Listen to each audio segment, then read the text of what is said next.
I spent over 30 years in Germany, believing American houses were cardboard. Moving to Florida proved me embarrassingly wrong in ways I never expected. Germans love saying American houses are made of paper, wood frames, lightweight walls, one big storm, and everything collapses completely. I believe this stereotype the way you believe something never actually tested, because everyone around you treats it as completely obvious. Then I moved to Florida, a state that sits directly in the path of hurricane season every single year without exception. Florida deals with heat, humidity, flooding, and storms that would genuinely flatten any paper house. Yet the state still stands strong. Yes, there are cheaply built homes in America, just as poorly constructed buildings exist anywhere else in the world equally. Dismissing an entire country's construction culture based solely on building material is lazy thinking, and I was guilty of it for decades. Once you let go of that assumption, you start noticing what American houses actually get right, and the list is remarkably long. Space, for one. American rooms are simply bigger, closets bigger, bathrooms bigger, kitchens bigger, garages bigger, everything scaled for actual human life. In Germany, many homes feel as though every square meter has been justified before a committee prior to being approved for construction. You open a closet in a German home, and it seems to question whether you really need this much storage at all. In America, even the laundry room sometimes has more floor space than an entire German student apartment combined. There is something psychologically significant about generous space beyond mere square footage. It changes how you feel inside your home. In Germany, many apartments come with no kitchen at all.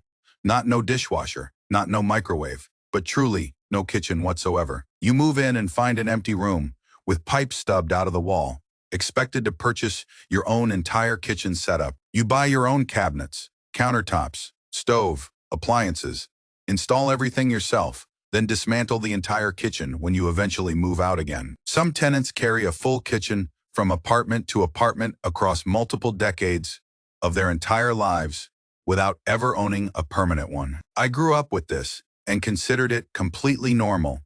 The way you consider normal anything you have never seen done differently anywhere. Now I look back on it and cannot quite believe it. A house is a place where people live, cook, and exist. That a kitchen would not be included as a default feature of a home requires a cultural logic I no longer have access to. Air conditioning has become something of a personal conviction for me. Germans are deeply suspicious of AC and believe it makes you sick. There is a widespread German belief that opening a window is both sufficient and morally superior to running an air conditioner indoors. Every time I have a visitor from Germany, the first thing they want to do is turn the air conditioning completely off immediately. Outside there are mosquitoes, mold spores, humidity thick enough to feel physical, and temperatures that do not drop meaningfully at night. Suffering through that with windows open is not a lifestyle choice. It is an endurance test with real physical consequences. In 2022, approximately 60,000 people across Europe died from heat-related causes. In the United States in 2023, the official figure was around 2,300. The counting methods differ, and the comparison is imperfect. But the gap is large enough to mean something important about infrastructure choices. Air conditioning is not a luxury in genuinely hot climates. It is infrastructure, and treating it as an indulgence is a category error. The garage is another thing I have come to appreciate in ways that feel almost embarrassing to openly admit to German friends. In the United States, many houses have the garage attached directly to the home. You drive in, park, step inside without going outside. When it is raining, when it is 38 degrees, when you are carrying groceries, this is not a minor convenience, but a genuine improvement. My parents' house in Germany has a separate garage. You park, get out, and walk across an outdoor space to reach the door. Germans tend to treat this as healthy, an extra bit of movement built into the day. And maybe that is true sometimes. But there are evenings when I do not want a wellness walk.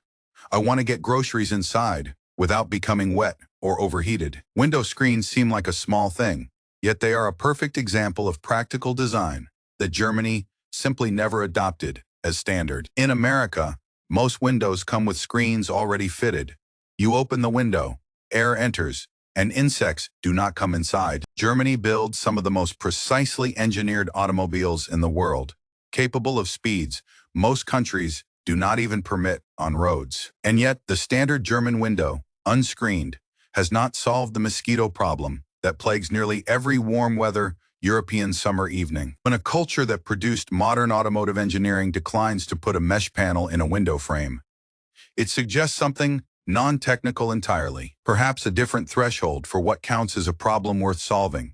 That cultural line between comfort and acceptable inconvenience matters greatly. Garbage disposals are in a similar category, small in engineering terms, but genuinely substantial in the quality of daily domestic life. In the United States, the in-sink disposal is so common that many people have never lived without one and cannot imagine doing so. In Germany, it is largely prohibited. Food waste is not supposed to enter the wastewater system at all under existing regulations. I understand the environmental reasoning intellectually, but living with a disposal for years and imagining life without it produces domestic dread. Once you have experienced that daily convenience, its absence becomes remarkable.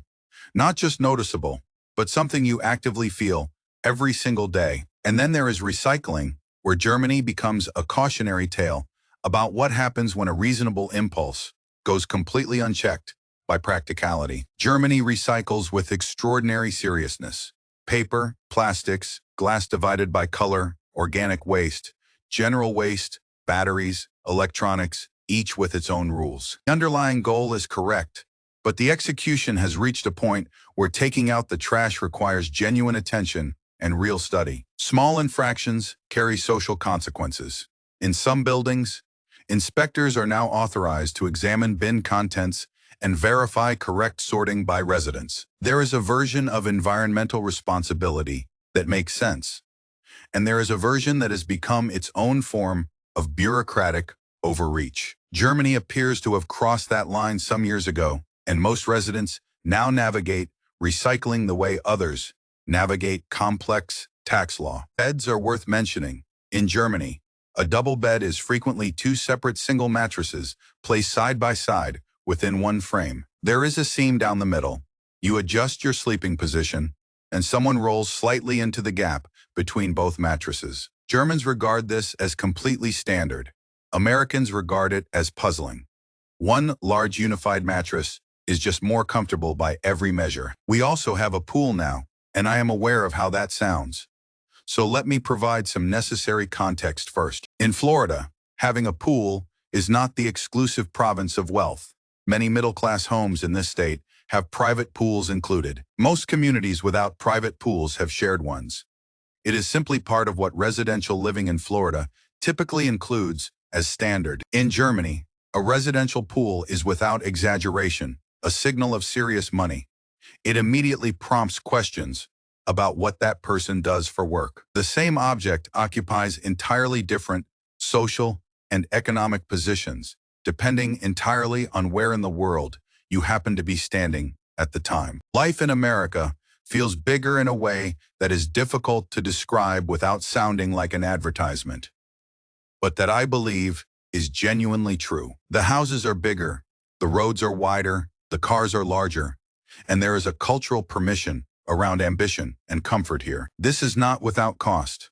American property taxes, insurance rates, HOA regulations, and maintenance expenses are real and very significant financial considerations. Some American houses are built to a lower standard than German ones.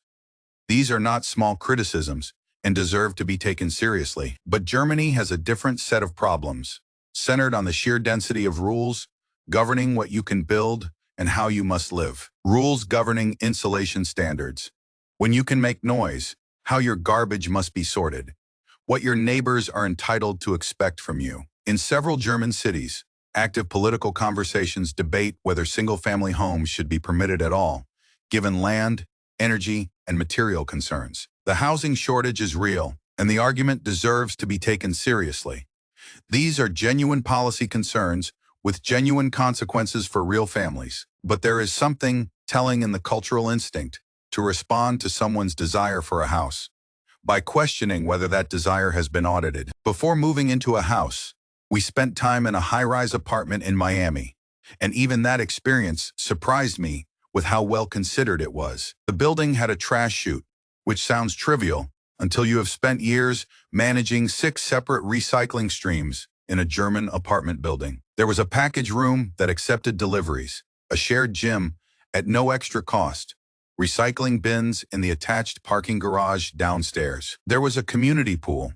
Some new German apartment buildings offer comparable amenities, but they are exceptional rather than standard practice there. In America, these things were simply part of what the building was.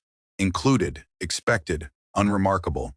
No upgrade required, no additional monthly fee necessary. Perhaps what I am describing, at its core, is a difference in the fundamental question that housing tries to answer in each culture. American housing seems organized around comfort, around the daily experience of the people actually living inside it as their primary organizing principle. German housing seems organized around a different set of priorities: durability, efficiency, compliance with standards, harmony with what surrounds the building entirely. Neither of these orientations is entirely wrong. There are German homes that have been standing for 3 centuries and will outlast us all. There is an elegance to that kind of permanence, and I understand why Germans take genuine pride in it, and always have. But after several years living in a house built around how I actually live my life, the German model grows harder to return to. Not because it fails at what it tries to do, but because what it tries to do is not quite what I am looking for anymore.